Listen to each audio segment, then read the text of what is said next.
चुनाव में Congress party SVEEP करने जा रही है, स्वीप करने जा रही है, आंधी आ रही है कि जाति जनगणना होगी, नेशनल लेवल पे होगी। और मैंने कहा है मोदी जी के सामने पार्लियामेंट हाउस में, आप करो ना करो, मैं इसको इसी हाउस में पास करवाऊंगा, आपके मुंह के सामने करवाऊंगा।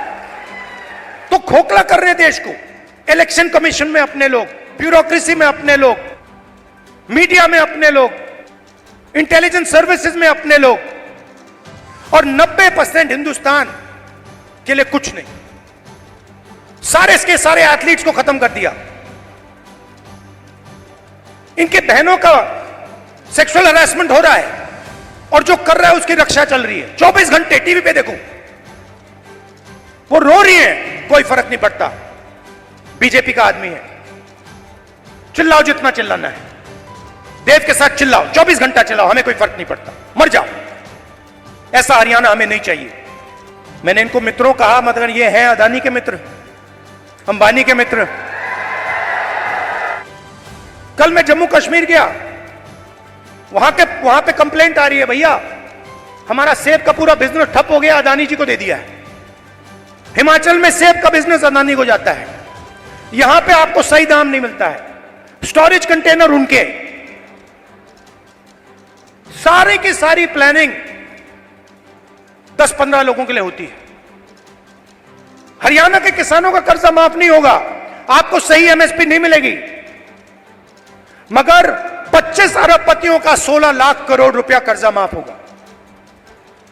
और आप देखते रहोगे कि भैया हो क्या रहा है। ये प्रदेश जो पूरे देश को भोजन देता है, यहां हो क्या रहा है।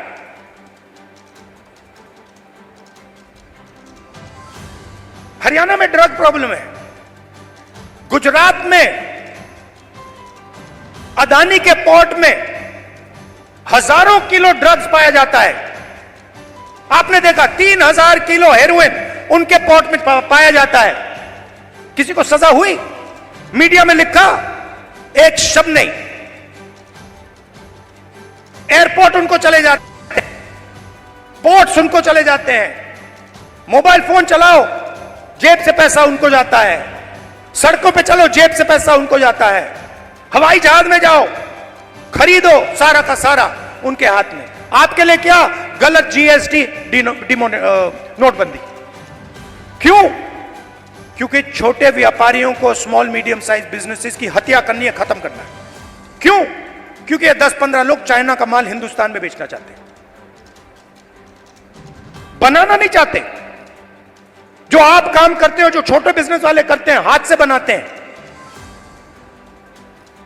वो नहीं करना चाहते। जो हिंदुस्तान में बनाता है उसको खत्म करना चाहते हैं, और चाइना का माल हिंदुस्तान में बेचना चाहते हैं। लिस्ट निकालिए कंपनियों की, चाइनीज कंपनियों की लिस्ट निकालिए और देखिए उनका हिंदुस्तान में पार्टनर कौन है। चाइना के युवा को फायदा मिल रहा है, चाइना की सरकार को फायदा मिल रहा है, अरबपतियों को यहां फायदा मिल रहा है। नरेंद्र मोदी जी की मार्केटिंग हो रही है। यहां पे स्टेज पे पुनिया जी बैठे हैं, कहां है ये और इनके जैसे लोग गोल्ड मेडल पाते हैं। मैं इनके जिम में गया, ये 24 घंटा लगे रहते हैं।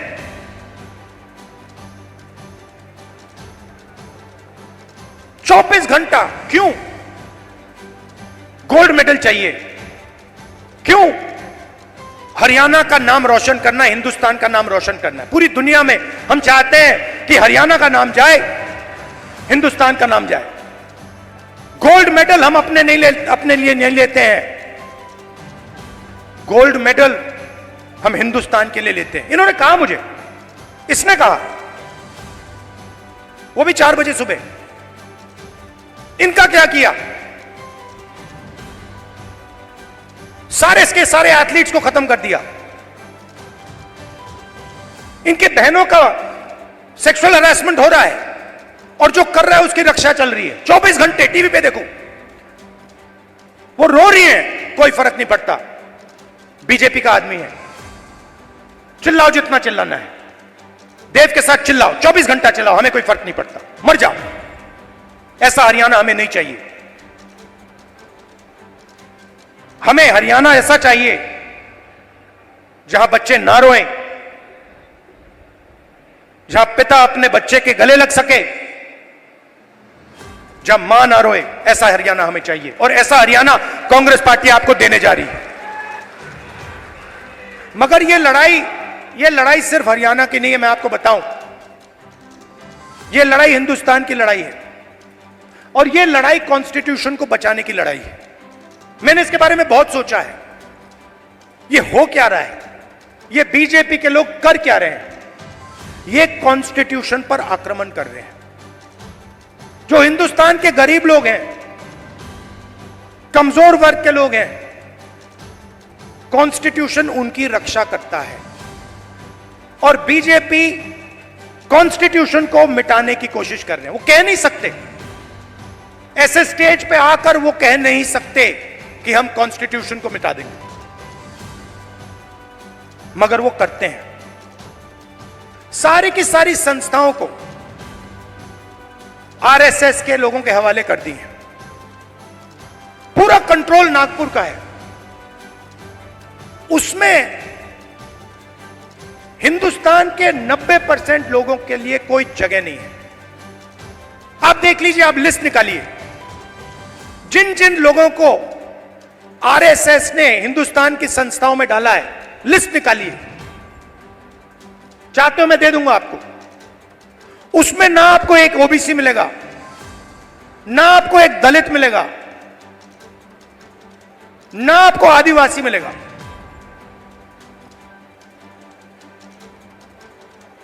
तो खोखला कर रहे देश को। इलेक्शन कमीशन में अपने लोग, ब्यूरोक्रेसी में अपने लोग, मीडिया में अपने लोग, इंटेलिजेंस सर्विसेज में अपने लोग, और 90% हिंदुस्तान के लिए कुछ नहीं। इसलिए हमने चुनाव में जाति जनगणना की बात की। हिंदुस्तान में किसकी कितनी आबादी है, यह हम जानना चाहते हैं। अब इसमें कोई गलत बात तो नहीं है। जैसे चोट लगती है, आपको पैर में चोट लगती है, डॉक्टर कहता है भैया एक्सरे कराओ, चेक कराओ।